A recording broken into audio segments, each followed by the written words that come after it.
नमस्कार मित्रों, स्वागत है आपका आज की इस क्लास में। और हम कर रहे थे रीट का पाठ्यक्रम। रीट में प्रथमा और द्वितीय भाषा लेवल 1 और लेवल 2 की प्रथमा और द्वितीय भाषा संस्कृत कर रहे थे। और उसमें हमने जो है पहले 2 क्लास लगा चुके हैं। हम पहली क्लास में हमने क्या सीखा था? पहली क्लास में 14 माहेश्वर सूत्रों के बारे में हमने पढ़ा था। माहेश्वर सूत्र जो हैं उनके बारे में हमने पढ़ लिया था, डिटेल में पढ़ा था, ठीक है। और दूसरा जो है हमारा, दूसरे में हमने उच्चारण स्थान पढ़े थे, ठीक है। तो ये उच्चारण स्थान, ये 2 क्लासेस हमारी हो चुकी हैं। आज जो हमारी तीसरी क्लास है, और तीसरी क्लास जो है आज, इसमें हम क्या करने वाले हैं? इसमें हम करने वाले हैं यत्न। यानी कि जो वर्ण जब हम उच्चारित करते हैं तो उसमें कुछ विशेष प्रकार प्रयास करने पड़ते हैं, जो आंतरिक रूप से और बाह्य रूप से दोनों प्रकार से होते हैं। उन दोनों के आधार पर, मुख के अंदर की और मुख के बाहर की आकृति के आधार पर उसमें कुछ परिवर्तन होते हैं, कुछ प्रयास हमने करने पड़ते हैं। उन्हीं प्रयासों को हम क्या कहते हैं? यत्न कहते हैं। तो आज का हमारा टॉपिक रहेगा यत्न, ठीक है। चलिए, तो अगर आपने अभी तक चैनल को सब्सक्राइब नहीं किया है तो आप कर लीजिए। पिछली दोनों वीडियोस जिन लोगों ने देखी हैं वो, उसमें से 90% लोग हैं जिन्होंने चैनल को सब्सक्राइब नहीं कर रखा, अनसब्सक्राइब रहे वो। तो चैनल को सब्सक्राइब कर लीजिए ताकि आने वाली सभी वीडियोस के नोटिफिकेशन आपको मिलते रहे। अच्छी वीडियो लगती है तो लाइक जरूर कर दिया करें। ये जो है एक टॉनिक का काम करता है। तो देखिए, सबसे पहले हम बात करते हैं यत्न। यत्न या संस्कृत में करें तो यत्नः। यत्नः, यत्न यानी कि जो विशेष प्रकार से किए गए प्रयास जो होते हैं, किसी भी वर्ण को बोलने में जो प्रयास किए जाते हैं उस प्रयास को हम क्या कहते हैं? यत्न कहते हैं। अब प्रश्न आता है, यत्ना कतिधा। यत्न कतिधा, यत्ना कतिधा, यानी ये प्रश्न आ जाता है कि यत्न जो है वो कितने प्रकार के होते हैं? यत्ना कतिधा, यत्न कितने प्रकार के होते हैं? तो इसका उत्तर जो है वो क्या आएगा? यत्नः, यत्नः द्विधा। यत्न जो है वो 2 प्रकार के होते हैं। यत्नः द्विधा, 2 प्रकार के होते हैं। यत्न जो है 2 प्रकार के होते हैं। प्रश्न आता है आपका सीधा सा, यत्ना कतिधा या यत्नः, उसके बाद में ब्लैंक छोड़ देंगे। उसके बाद में आपको 4 ऑप्शन है, द्विधा, पंचधा, एकधा या त्रिधा, जो भी है। तो ऐसे में हमारा जो आंसर होना चाहिए वो क्या होगा? यत्नः द्विधा, ठीक है। चलिए, तो यत्नः द्विधा ये हो गया। अगला देखिए, यत्न 2 प्रकार होते कौन कौन से हैं? यत्न द्विविधा होते हैं, द्विधा द्विविधा कह दें तो ये होते कौन कौन से हैं? सबसे पहले अगर बात करें तो सबसे पहला जो है वो होता है आपका अभ्यंतर। अभ्यंतर यत्न, अभ्यंतर। अभ्यंतर यानी कि किसी भी वर्ण को जब बोलते हैं तो अंदर से, आंतरिक भाग से जो प्रयास करते हैं उसको हम कहते हैं अभ्यंतर प्रयत्न। और दूसरे जो होते हैं वो होते हैं आपके बाह्य। क्या होते हैं? बाह्य, ठीक है। तो अभ्यंतर जो यत्न है इनको हम क्या कहते हैं? इनको प्रयत्न भी कहते हैं। अभ्यंतर को हम क्या कहते हैं? इनको प्रयत्न भी कहते हैं। अभ्यंतर वाले को क्या कहते हैं? प्रयत्न। अब देखिए, प्रयत्न क्या होते हैं? प्रकृष्टः यत्नः इति प्रयत्नः। देखिए क्या होता है, इन चीजों को थोड़ा सा ध्यान से करने में क्या होता है, कई बार यहां से प्रश्न आ जाते हैं। प्रकृष्ट है यत्न इति प्रयत्न है। प्रयत्न क्या होते हैं? प्रयत्न वो होते हैं जो विशेष प्रकार से किए जाते हैं। अब देखिए, प्रकृष्ट जो है ये क्या है? प्र उपसर्ग है, इसमें कृष धातु है और इसमें कतः प्रत्यय है। चीज नोट करना, आप ध्यान से सुनना, क्योंकि ये चीजें आपके आगे भविष्य में काम आती है। प्र उपसर्ग, उपसर्ग प्रादि, यानी कि उपसर्ग कितने होते हैं? तो उपसर्गों की संख्या होती है 21, ठीक है। कृष धातु है। कृष धातु का अर्थ क्या होता है? कृष धातु का अर्थ होता है खींचना। क्या अर्थ होता है? खींचना। और कत जो प्रत्यय होता है, कत प्रत्यय भूतकाल में प्रयोग होता है, यानी कि विशेष प्रकार से अंदर से जब हम खींच करके प्रयास करते हैं तो उसको हम क्या कहते हैं? उसको प्रयत्न कहते हैं। तो ये एक बात क्लियर होगी आपकी कि प्रयत्न जो है वो किसे कहते हैं? प्रकृष्ट है यत्न है इति। देखिए, आपका क्या होता है, वहां पर आपसे प्रश्न इस प्रकार का पूछ लेगा, प्रकृष्ट है यत्न है इति, प्रकृष्ट है यत्न है इति, और वहां पर आपसे ये पूछ लेगा प्रकृष्ट है यत्न इतनी, यहां पर ब्लैंक दे देगा, तो आप उसमें क्या करेंगे? उसमें आप करेंगे प्रयत्न है। प्रकृष्ट है यत्न है इति प्रयत्न है। मेरे ख्याल से ये दिख नहीं रहा होगा, मैं कलर थोड़ा सा येलो कर देता हूं। यहां पर प्रयत्न है, इस प्रकार का आपको अलग से है ना। प्रकृष्ट है यत्न इति प्रयत्न, यानी विशेष प्रकार से जो प्रयास किए जाते हैं उनको हम क्या कहते हैं? प्रयत्न कहते हैं। ये तो थी प्रयत्न की परिभाषा, ठीक है। प्रयत्न यानी प्रयत्न कहें या अभ्यंतर कहें, अभ्यंतर प्रयत्न कहें, एक ही बात है, दोनों एक ही चीज है। अब देखिए थोड़ा सा हम इसको अभ्यंतर प्रयत्न को देख लेते हैं। अभ्यंतर प्रयत्न क्या है इसको हम देख लेते हैं। अभ्यंतर यत्न, अभ्यंतर यत्न है या फिर हम कह सकते हैं प्रयत्न। ठीक है, देखिए सबसे पहली अगर बात करें तो अभ्यंतर प्रयत्न, इस चीज को आप लिख लीजिए, अभ्यंतर प्रयत्न, अभ्यंतर प्रयत्न पंचधा। अभ्यंतर प्रयत्न जो है वो कितने प्रकार के होते हैं? 5 प्रकार के होते हैं, पंचधा।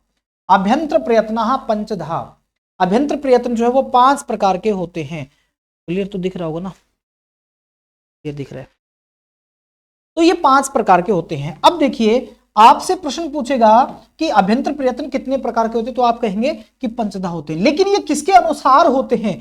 तो आप जो है इसमें कर सकते हैं, ये भट्टोजी दीक्षित के सॉरी ये वरदराज के अनुसार है, ये वरदराज के अनुसार है, वरदराज आचार्य के अनुसार।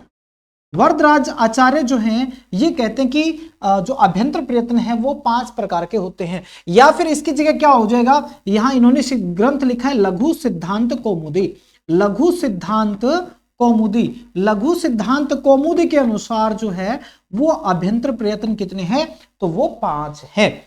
लेकिन दूसरी बात यहां पर क्या आएगी, दूसरा पॉइंट जो आपका है वो क्या है, अभ्यंतर प्रयत्न जो है वो 4 होते हैं, अभ्यंतर प्रयत्न 4 होते हैं। ये किसने कहा है, ये किसके अनुसार है?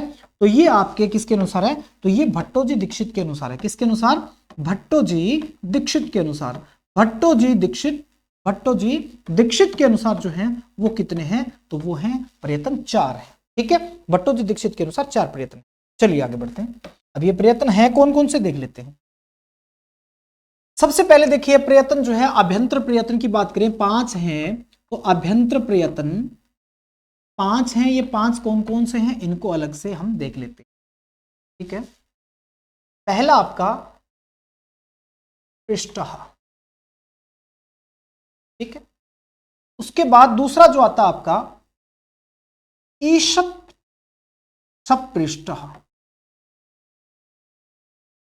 तीसरा जो है वो आता आपका ईशत विवृत, ईशत विवृत, फिर आता आपका विवृत, और जो 5वां जो है वो है आपका संवृत। ये आपके 5 भेद दिख रहा होगा अच्छे से, कोई बात नहीं, लास्ट वाला नहीं दिख रहा, लेकिन आपने यहां संवृत, हाँ संवृत तक करा है। ठीक है, अब देखिए आपको क्या करना है, इसको याद रखने का जो अच्छा बेटर तरीका है वो क्या है, आप पहले देखिए पृष्ठ, फिर ईसत पृष्ठ, पृष्ठ के बाद में ईसत पृष्ठ, फिर ईसत विवृत, यानी ईसत वाले जो दोनों है, ईसत का मतलब किंचित थोड़ा, है ना, ये बीच में, और उसके बाद में यानी कि देखिए पृष्ठ, ईसत पृष्ठ, ईसत विवृत, विवृत, और लास्ट में है संवृत। ये इस प्रकार से आपका ये टेबल आप इस प्रकार से अगर याद रखेंगे तो आप कभी भूलेंगे नहीं। ठीक है, स्पृष्ट, ईशत सपृष्ट, ईशत विवृत और विवृत और फिर संवृत, यानी कि ईशत वालों को बीच में रखना है।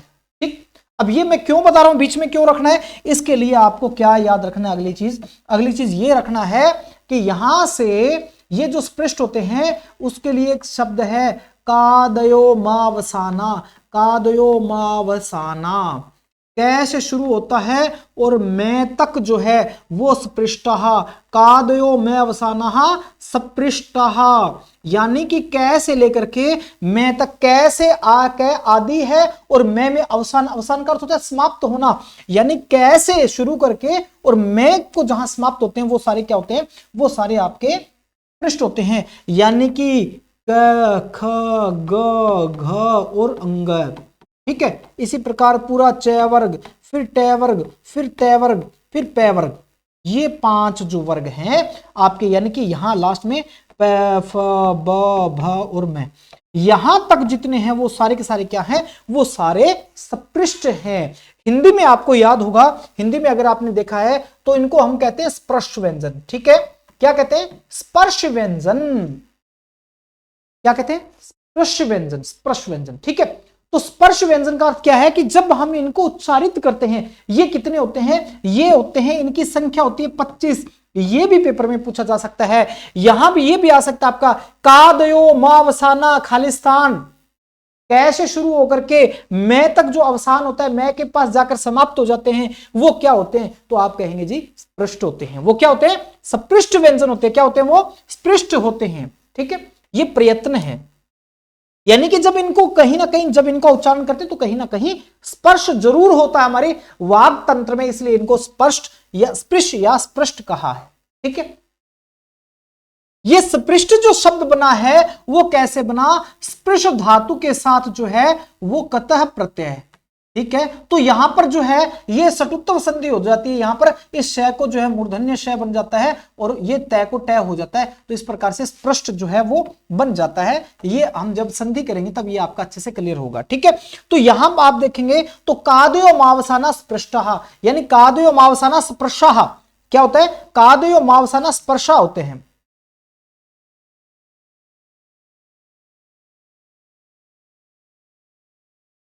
ये क्या होते हैं, ये होते हैं आपके स्पृष्ट होते हैं। स्पर्श कहें स्पृष्ट कहें एक ही बात है। स्पर्श व्यंजन जो है वही क्या होते हैं, स्पृष्ट होते हैं। ये कैसे शुरू होते हैं और मैथ पे जाके क्या हो जाते हैं, समाप्त हो जाते हैं। ठीक है, अब देखिए यहां पर आपको वर्णमाला अच्छे से याद है, तो मैंने कल बताया था वीडियो में कि जहां वर्णमाला आपको बहुत जगह काम आएगी, कहां आएगी, कि स्पृष्ट, उसके बाद में ईसत स्पृष्ट।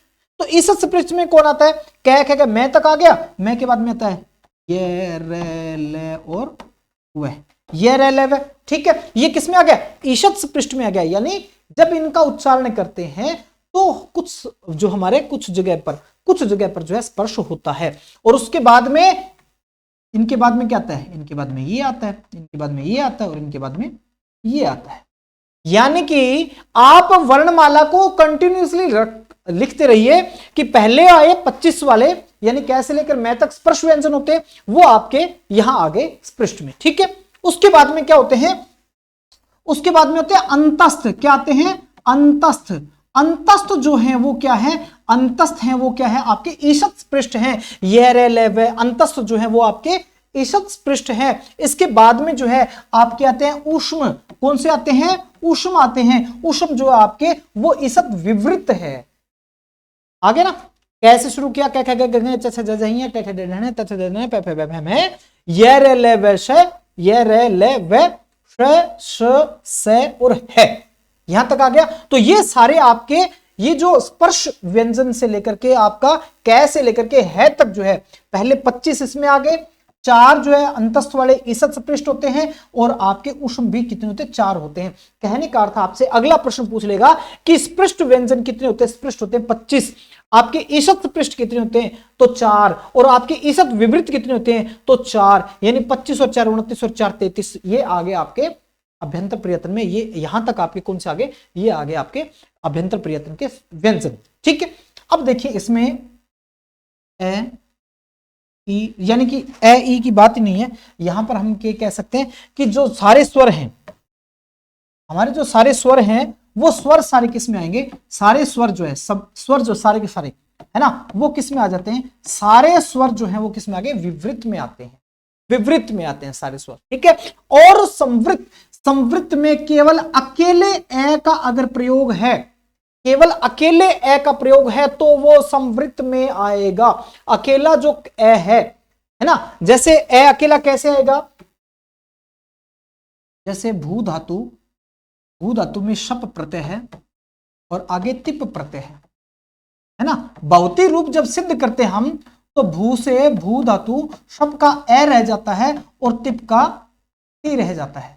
ऐसी अवस्था में ये जो आपका ए आया है, ऐसी अवस्था में ये जो आपका ए आया है, ये जो आपका ए है वो क्या है, ये आपका ए, ये केवल उसमें आता है। ठीक है, ये ए आपका यहां पर आएगा संवृत में। ठीक है, लेकिन सॉरी, ये आपका ए जो है वो हाँ संवृत में। ठीक है, बाकी जो आपका विवृत के अंदर बाकी स्वर जो आते हैं, जैसे राम आया, राम, राम के अंदर जो यहां मैं के अंदर जो है वो आपका इसमें आता है विवृत में। ठीक है, तो ऐसी अवस्था में आपसे अगर ये पूछे तो विवृत में कौन आते हैं, केवल स्वर आते हैं। संवृत में केवल ए का प्रयोग आपसे पूछा जाएगा, केवल ए जो आएगा वो कैसे में, संवृत में आएगा। विवृत में सारे स्वर आते हैं। और बाकी जो है अभ्यंतर प्रयत्न, ये तीन जो होते हैं, स्पृष्ट है, ईसत स्पृष्ट है और ईसत विवृत है, ये तीन जो भेद हैं, ये तीन भेद अभ्यंतर प्रयत्न के, इनमें केवल और केवल व्यंजन आते हैं और इसमें बाद वाले में क्या आता है, स्वर आता है। ठीक है, तो ये आप इसका स्क्रीनशॉट ले सकते हैं, लेकिन आपको समझने का तरीका वही है। आपको वर्णमाला पूरी याद है तो आपको पहले यही रखना है कि पहले स्पृष्ट, फिर ईसत स्पृष्ट, फिर ईसत विवृत, फिर विवृत और फिर संवृत। तो इस चीज को तो आप याद रखने की जरूरत नहीं है, संवृत में अकेले ही होता है, विवृत में सारे स्वर हैं, इस बात को याद रख लीजिए। और बाकी आपका स्पृष्ट, ईसत स्पृष्ट और ईसत विवृत, इसमें आपके व्यंजन आ जाते हैं। तो ये था आपका व्यंजन का यानी अभ्यंतर प्रयत्न जो है उसका, अभ्यंतर प्रयत्न का। इसके बाद में देखिए, इसमें अगर बाद में देखें तो बाद में आपके आते हैं बाह्य परिवर्तन।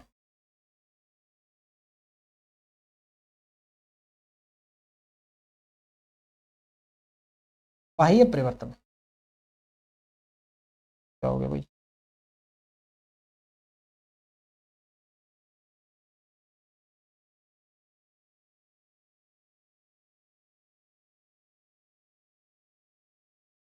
बाह्य परिवर्तन, बाह्य परिवर्तन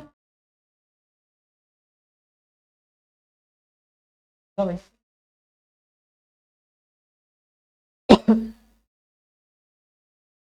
बाह्य परिवर्तन की बात करें तो बाह्य परिवर्तन में क्या होता है, इसमें आपके अलग अलग भेद होते हैं, जैसे विवार, श्वास, अघोष।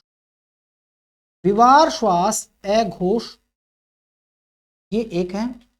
दूसरा होता है आपका संवार, नाद, होश, ये एक में होता है। फिर आपका आता है अल्प प्राण, फिर आता आपका महाप्राण, और फिर आते हैं आपके उदात, अनुदात और स्वरित। ये आपके बाह्य परिवर्तन है। बाह्य परिवर्तन की बात करें तो बाह्य परिवर्तन आपके ये होते हैं, यानी कि 1, 2, 3, 4, 5, 6, 7, 8, 9, 10 और 11। अब देखिए अभ्यंतर प्रयत्न जो थे वो कितने थे, वो थे हमारे 5। बाह्य यत्न जो है, बाह्य परिवर्तन, बाह्य प्रयत्न, बाह्य प्रयत्न जो है वो क्या है, बाह्य प्रयत्न तो नहीं कहेंगे हम, बाह्य यत्न कहेंगे। तो बाह्य यत्न जो है वो कितने हैं, बाह्य यत्न आपके कितने, 11 है। ठीक है, बाह्य यत्न एकादशधा 11 प्रकार के होते हैं। अब 11 प्रकार, इनको याद रखने का तरीका क्या है, इनको याद रखने का एक सामान्य सा तरीका है, अगर आपने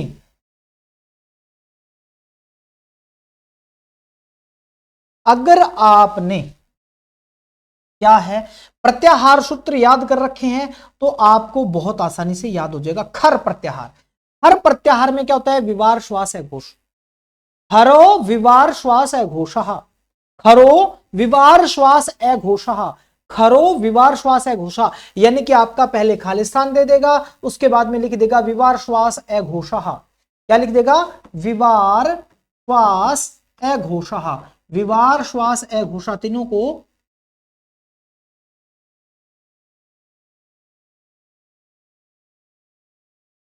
ये अगर आपका कर दिया तो इसमें खालिस्तान में आप क्या भरेंगे, फिर यहां आपको खर भरना पड़ेगा, यानी कि खर प्रत्याहार जो है वो इनसे बनता है, यानी खर प्रत्याहार से ये बनते हैं। खर प्रत्याहार जो होता है, खर प्रत्याहार में कौन आते हैं, विवार श्वास अघोष आते हैं। अब खर प्रत्याहार क्या होता है, खर प्रत्याहार की अगर बात करें तो सूत्र अगर आपको याद होगा, ख से लेकर रे तक, खे फे छे ठे है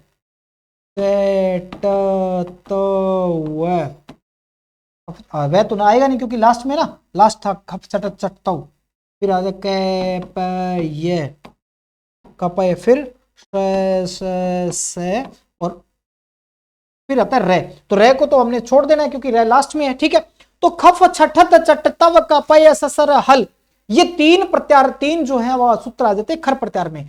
अब ये तो थे खर प्रत्याहार के आपके, ठीक है, लेकिन आपको दूसरा खर प्रत्याहार याद करने की जरूरत नहीं है। आपको जरूरत क्या है, आप ये देखें कि आपका जो कि वर्णों के जो वर्ग होते हैं उसका पहला और उसके वर्ग का दूसरा जो व्यंजन होता है, जैसे क और ख 5 वर्ग होते हैं ना, क च टे ते पे, है ना, 5 वर्ग, उनके वर्गों का, सभी वर्गों का पहला और दूसरा जो है, पहला और दूसरा विवार श्वास है घोष में आता है, ठीक है। इसके अलावा जो है आपका ये तीनों शय जो हैं, शय से से, ये किस में आते हैं, ये आपके इसमें आते हैं, किसमें, विवार श्वास अघोष में, विवार श्वास अघोष में ये तीनों चीजें आती हैं, ठीक है। यानी तीन तो ये आएंगे शर प्रत्याहार, और आपके ये पहले और दूसरे व्यंजन वर्ग के हैं वो आपके इसमें आते हैं, ठीक है।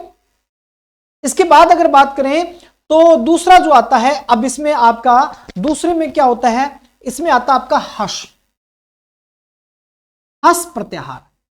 हस प्रत्याहार में क्या होता है, हस प्रत्याहार जो होता है आपका, हस प्रत्याहार में है से शुरू होता है, ये वे रे टे, है ना, हाय वर्ट छोड़ दिया, आगे ले अणे छोड़ दिया, हाय वर्ट लण, ये मंगणे नम है, ये में अंगे अणे ने में, मैं छोड़ दिया, ये मंगनम झबे, झ भ ये छोड़ दिया, घ ध ध स छोड़ दिया, लास्ट वाला गढ़ दस, जब गढ़ दस, ज ब ग ड, जब ग ड और द और श आ गया, ठीक है। यानी कि जब गढ़ दस में श को नहीं लेना, लास्ट आ गया ना, क्योंकि ये चीजें मैं जो बता रहा हूं आपको तभी याद होंगी जब आपने पहला वीडियो इसका देखा होगा। आपको आई बटन में आपको ये वीडियो मिल जाएगा और वहां से आप देख सकते हैं, इस वीडियो को प्लेलिस्ट में मिल जाएगा, वहां से देख सकते हैं। लेकिन ये जब तक आप ये नहीं करेंगे, पहले वीडियो में जो हमने करवाया था प्रत्याहार, वो मोस्ट इंपॉर्टेंट चीज है, वो आपके पूरे जब व्याकरण आप करेंगे संस्कृत की तो उसमें काम आएंगे, इसलिए वो जरूर करें उसके आधार पर। हालांकि मैं दूसरा तरीका इसका बताऊंगा। तो हस प्रत्याहार में जितने हैं वो संवारनाद घोष होते हैं। हस प्रत्याहार संवारनाद घोषः, हसो संवारनाद घोषः, हसो स्वारनाद घोषा, ये आपका आता है। तो हसो, हस की जगह खाली छोड़ देगा, आगे स्वारनाद घोषा कौन से होते हैं, तो वहां पर हस खर ये सारे आ जाएंगे, तो ऐसे में आपका हस प्रत्याहार हो जाएगा, ठीक है। लेकिन दूसरा तरीका आपका क्या है, दूसरा तरीका इसमें कि आपके वर्णों का जो वर्ग होते हैं उसका तीसरा, उसका चौथा और पांचवा वर्ण जो है वो आपका किस में आता है, वो आपका आता है, वो संवारनाद घोष में आता है। किसमें आता है, संवारनाद घोष में आता है आपका दूसरा। यानी कि ये दूसरा जो तीसरा, चौथा और पांचवा वर्ण है। जैसे कैक है तो पहले में आ गया, फिर ग घ अंग, है ना, इसी प्रकार से जय झ ये, फिर आगे डे ढ ण, इसी प्रकार पांचों वर्गों के जो तीसरा, चौथा, पांचवा है। यानी कि इसमें ये कह सकते हैं तीसरा, चौथा और पांचवा, इसमें हर एक वर्ग का पहला, दूसरा, और इसके साथ जो है वो आपके श स ये आगे थे। और इसमें क्या आ गया, इसमें आपका आ गया ये रे ले वे और है, ये सारे के सारे जो है इसमें हस में आ जाते हैं। यानी कि हस प्रत्याहार के छोड़ दें तो आपके इसमें आ जाएंगे, यानी वर्ग का तीसरा, चौथा, पांचवा और 5 वर्ण ये आ जाते हैं। ये आपके किस में आएंगे, ये संवारनाद घोष में आते हैं, ठीक है। अब रह गया आपका अल्प प्राण। अल्प प्राण और महाप्राण। अल्प प्राण में क्या आता है, अल्प प्राण में पहला, ठीक है, तीसरा और पांचवा। पहला, तीसरा, पांचवा मतलब क्या है, जैसे क हो गया, फिर तीसरे में ग हो गया और पांचवें में अंग हो गया। इसी प्रकार से च हो गया, इसी प्रकार से ज हो गया, फिर इसी प्रकार से ये हो गया, फिर ट हो गया, ड हो गया और अण हो गया, ट हो गया, द हो गया, न हो गया, प ब और में, ठीक है, ये हो गए। इसके अलावा आपका जो यर प्रत्याहार होता है इसके साथ कौन सा होगा, यानी पहला, तीसरा, पांचवा प्लस में यर प्रत्याहार। यर प्रत्याहार का मतलब क्या है, यर प्रत्याहार का मतलब ये रे ले और वे, ये चार जो हैं ये आपके किस में आते हैं, ये अल्प प्राण में आते हैं। किस में आते हैं, ये अल्प प्राण में आते हैं। ये अल्प प्राण में। महाप्राण में कौन होगा, तो महाप्राण में होगा दूसरा प्लस चौथा। कौन होगा, दूसरा और चौथा, दूसरा और चौथा, दूसरा, चौथा प्लस में आपका क्या हो जाएगा, प्लस में आपका होगा, जैसे दूसरा, चौथा में क्या है, ख है और घ, फिर दूसरे में छ है और फिर झ, है ना। इसी प्रकार से ठ है और ढ, इसी प्रकार इसमें ते थे है और ध, और इसमें हो जाएगा पे है और भे। ठीक है, इसके अलावा जो आपके साथ जो है वो यरल है यहां आ गए, तो यहां पर श और है, ये आपके जो है वो इसमें आ जाएंगे है तक। ठीक है, यानी ये जो आपके श है और रह, स्वर प्रत्याहार जो है वो, यानी दूसरा चौथा प्लस में स्वर प्रत्याहार है वो महाप्राण में आ जाएंगे, और उदात अनुदात स्वर में क्यों आएंगे, संपूर्ण स्वर जो हैं, सारे के सारे जो स्वर हैं वो उनके हर एक स्वर के 3 भेद होते हैं। उदात भी होता है वो स्वर, वो अनुदात भी होता है, और वो स्वरित भी होता है। यानी कि जो ये आपके स्वर हैं, ये स्वर जो है उसके तीनों भेद होते हैं। अब देखिए एक बार फिर से समझ लीजिए, इसको आराम से समझिए, स्क्रीनशॉट ले लीजिए, पहले आप इसका स्क्रीनशॉट ले लीजिए, उसके बाद में आपको सिर्फ याद करना है। वो देखिए क्या याद करना है, याद करना है इन तीनों को एक साथ, इन तीनों का एक साथ होना, विवार श्वास अघोष, विवार श्वास अघोष 3, विवार श्वास अघोष संवारनाद घोष अल्पप्राण महाप्राण स्वरत उदात अनुदात स्वरित, विवार श्वास अघोष संवारनाद घोष अल्पप्राण महाप्राण स्वरित उदात अनुदात स्वरित, ये 3। ठीक है, तो इसमें आप या तो ये याद कर लीजिए, ये तो करिए कि खर प्रत्याहार होता है ना, आपको 14 सूत्र याद है तो आप खर प्रत्याहार से फटाफट से निकाल देंगे। ठीक है, अगर नहीं है तो आप कीजिए कि विवार श्वास है घोष में पहला दूसरा और तीनों श, संवारनाद घोष में क्या होगा, तीसरा चौथा पांचवा और दोनों य और है। ठीक है, अल्प प्राण में पहला तीसरा पांचवा, जिसमें प्राण यानी वायु श्वास जो है कम दबाव लगता है वो आपका अल्प प्राण है, और जिसमें ज्यादा श्वास लगता है वो महाप्राण है। तो अल्प प्राण में पहला तीसरा पांचवा प्लस यर प्रत्याहार, यर प्रत्याहार का मतलब क्या है, यर वे, और जो है वो महाप्राण में दूसरा चौथा प्लस सर प्रत्याहार, है सल प्रत्याहार, सॉरी सल नहीं शल प्रत्याहार, यानी दूसरा और चौथा प्लस में शल प्रत्याहार, ये आपका इसमें आ जाएगा। ठीक है, तो ये होते हैं, और स्वर जो होते हैं उनके उदात अनुदात स्वरित तीनों ही भेद होते हैं, उदात अनुदात और स्वरित तीनों भेद होते हैं। अब देखिए कुछ महत्वपूर्ण बातें हैं, उनको आप नोट कर लीजिए, क्या क्या महत्वपूर्ण बातें हैं कि भाई एक बात तो ये अभी अभी हमने पढ़ी, प्रत्येक स्वर, ये बातें पेपर में आती हैं, प्रत्येक स्वर के 3 भेद होते हैं, प्रत्येक स्वर के 3 बाह्य परिवर्तन होते हैं, भेद नहीं होते, बाह्य यत्न होते हैं, बाह्य यत्न होते हैं, प्रत्येक स्वर के 3 बाह्य यत्न होते हैं। कौन कौन से होते हैं, वो हैं आपके उदात अनुदात और स्वरित। ठीक है, उदात अनुदात स्वरित जो है वो होते हैं, और प्रत्येक वर्ण का क्या होता है, एक ही अभ्यंतर प्रयत्न होता है, प्रत्येक वर्ण होता है, प्रत्येक वर्ण का एक ही अभ्यंतर प्रयत्न होता है। अभ्यंतर प्रयत्न की बात करें तो एक ही होता है, अभ्यंतर यत्न होता है, अभ्यंतर यत्न जो है वो एक ही होता है। अब देखिए इनसे आपके प्रश्न पूछ लिए जाते हैं, प्रत्येक वर्ण का एक ही अभ्यंतर प्रयत्न होता है, कैसे होता है, चलिए स्लाइड में चलते हैं। ठीक है, अभ्यंतर प्रयत्न वाली स्लाइड जो देखेंगे आप, देखिए कैसे मैं तक यहां आ गए, यहां आ गए, श यहां आ गए, और यहां पर आपके स्वर आ गए। ठीक है, स्वर आ गए यहां पर, तो देखिए यहां पर कोई भी वर्ण जो है वो दोबारा नहीं आया, किसी दूसरे में नहीं आया। ठीक है, तो अभ्यंतर यत्न जो है प्रत्येक वर्ण के, चाहे वो स्वर है भले ही वो व्यंजन है, सबके क्या होते हैं, केवल एक ही यत्न होता है, केवल एक यत्न होता है। ठीक है, इसके अलावा अगर देखें तो जो हमारा अगली बात, खास बात क्या थी, प्रत्येक, ये हो गया आपका प्रत्येक स्वर के 3 यत्न हो गए, प्रत्येक वर्ण का एक अभ्यंतर होता है, और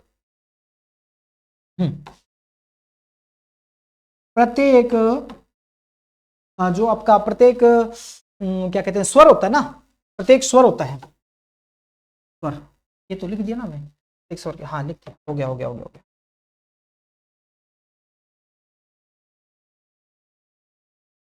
प्रत्येक स्वर के, ठीक है, प्रत्येक स्वर के कुल 4 यत्न होते हैं,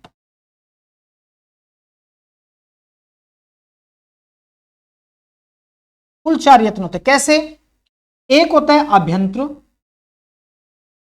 एक आभ्यंतर प्रयत्न होता है जो हमने देखा था स्वर में अभी पिछले टेबल में, और 3 जो हैं वो बाह्य यत्न होते हैं। 3 बाह्य यत्न होते हैं। कौन कौन से होते हैं? तो वो होते हैं आपके उदात्त, अनुदात्त और स्वरित। उदात्त, अनुदात्त, स्वरित यानी 3 यत्न तो बाह्य हो गए, एक आभ्यंतर हो गया, तो कुल 4 यत्न होते हैं। इस बात को ध्यान रखना, कुल यत्न 4 होते हैं, एक आभ्यंतर यत्न होता है और 3 बाह्य यत्न, उदात्त, अनुदात्त, स्वरित। ठीक है, तो ये था आज का आपका उदात्त, अनुदात्त, स्वरित यानी कि जो यत्न थे।